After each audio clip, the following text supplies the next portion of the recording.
Nous avons décidé d'accueillir le CLAC, d'autant plus que nous avons vu que c'était un élément ou un événement beaucoup plus important dans le cadre d'encadrer la jeunesse, mais aussi les adultes qui veulent ou qui voudraient bien se cultiver davantage en matière de savoir-faire. La mairie, après avoir eu ce don, s'est occupée de construire les bâtiments que vous voyez là-bas. Et c'était dans le cadre aussi d'aider la population de la mairie pour qu'elle puisse se cultiver davantage, mais aussi de trouver un endroit beaucoup plus propice de pouvoir s'améliorer en matière linguistique. Et ceci étant donné que le Burundi, notre pays, s'avère historiquement dans une situation depuis la colonisation de pays francophones.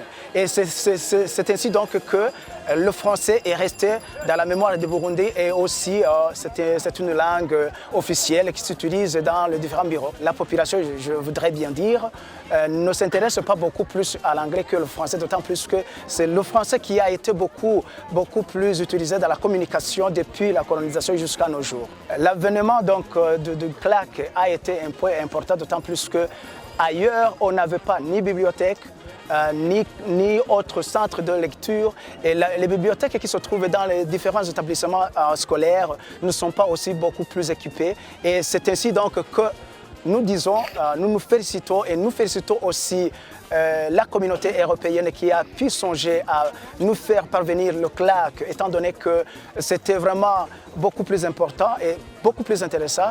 Et pour le moment, la population, tant étudiantine, tant fonctionnaires, viennent se cultiver, se meubler, s'améliorer.